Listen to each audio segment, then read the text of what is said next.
Hi there, I'm Amanda Castor with Material Girl Quilts. Today I'm going to show you how to make this gorgeous Amberlight quilt. Now I love this quilt because mostly I also love the fabric that I use in this quilt. It is called Happy Fall Days by Riley Blake Designs, and it's just gorgeous for this time of year. I also love the backing fabric. As you can see, it's some gorgeous shades of orange, which I love orange, and also the bias stripe for the binding. It just sets it off beautifully. Now this is a fat quarter friendly pattern, and it actually is very efficient use of your fabric. So for 2 fat quarter pairings you end up with 4 different blocks, and it comes together pretty quickly.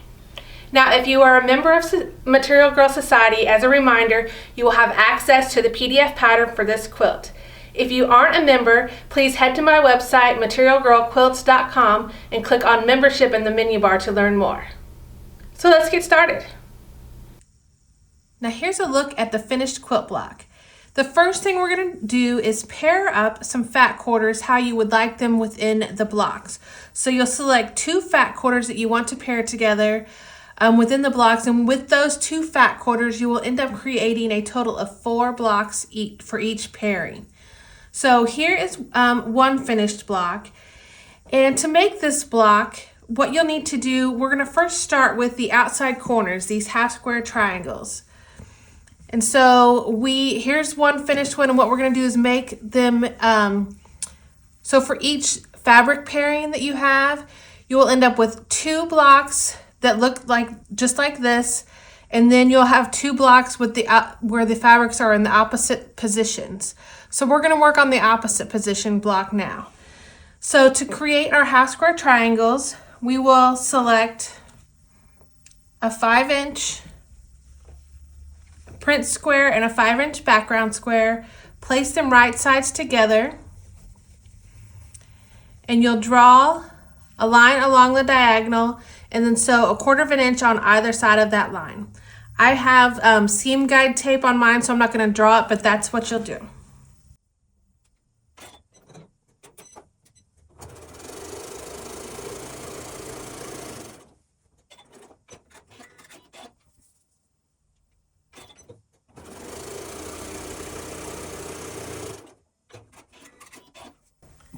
Now once you've sewn on either side of the diagonal, you're going to cut apart directly on the diagonal line to create 2 half square triangles. Oops, that wasn't very straight. Per pairing. And then once you create your half square triangles, you're going to press them towards the darker fabric. So we will, we already have 2 completed half square triangles for our next block. I'm going to trim these to make sure they measure 4.5 inches square to match our other trimmed blocks. Now the next segment of the block we need to create are these little tulip blocks. As you see, I've already created 2 here, and we're going to create the other 2.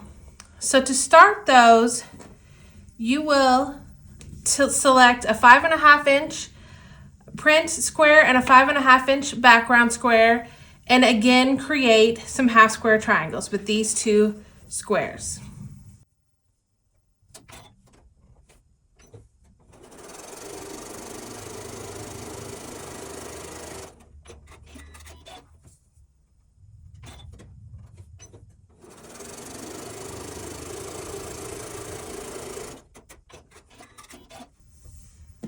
Okay, again, we've sewn on either side of that diagonal, and now I will cut directly on the diagonal line.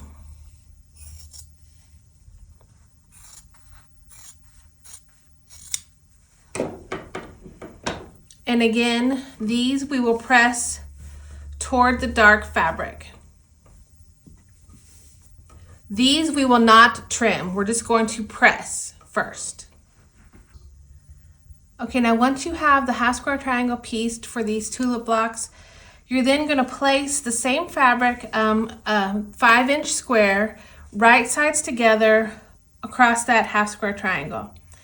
And now what you're going to do is you're going to draw another diagonal line, but it's going to be going in the opposite direction of the seam that you have here in this half square triangle. So we will draw a line here and sew 1/4 of an inch on either side.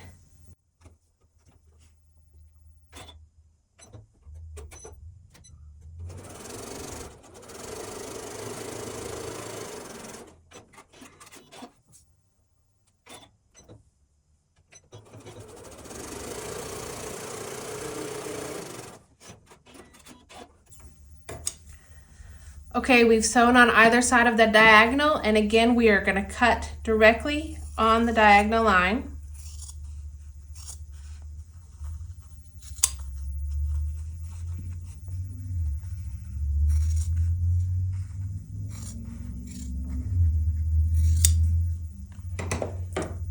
And you'll open these up and press again towards the dark fabric. And once you press those, you will then trim them to measure 4.5 inches square, just like this one here. So I'm going to go ahead and get these pressed and trimmed. Okay, so I have all of my half square triangles trimmed and my little tulip sections trimmed. And a tip for when you're trimming these blocks, this center point here should be at a 2 1/4 inches in from each side. So if you have a ruler that has a diagonal line, 45-degree diagonal line, line that up on this seam, and the point for 2 1/4 inches is where that should end up right at that center point. So as you can see, we have the same block, just the colors are switched in different positions. So to finish up the block, we will sew these into rows and then sew the rows together to complete the block. So we'll have 3 different sections of block sewn into rows, and then completed, we will have this block, and I'm going to show you how it's best to press these. So for the top and bottom rows, you will want to press out away from the center block, and then for the center row, you will press in towards the center block. That way your seams will nest. And then I prefer to press the seams open in between the rows, just helps it lay a little flatter because you do have some points matching up there. So here is how you press the back. And again, here is the front of your completed block. So you'll repeat this process with all of your fat quarter pairings, and you will create a total of 20 finished blocks. You will then lay those blocks out into 5 rows of 4 blocks each, and between each block you will include a 2-inch by 12.5 inch sashing piece. You will sew your blocks and sashing into rows, and then in between each row you will also add another 2-inch sashing. So once you sew all of your rows together, you will add a 2-inch border around the outside and finish with your binding. Now I think you'll agree that these beautiful star blocks really do shine, and they won't just look beautiful in fall fabrics. I think that if you pair it with some Christmas fabrics, it would look great, or basically any fabrics, to be honest. Any of your fat quarter bundles that you want to showcase would look beautiful in this quilt. I hope you enjoyed this video, and if you did, please make sure you click the like button and subscribe so that you don't miss any tutorials going forward. Thanks so much for watching, and see you next time.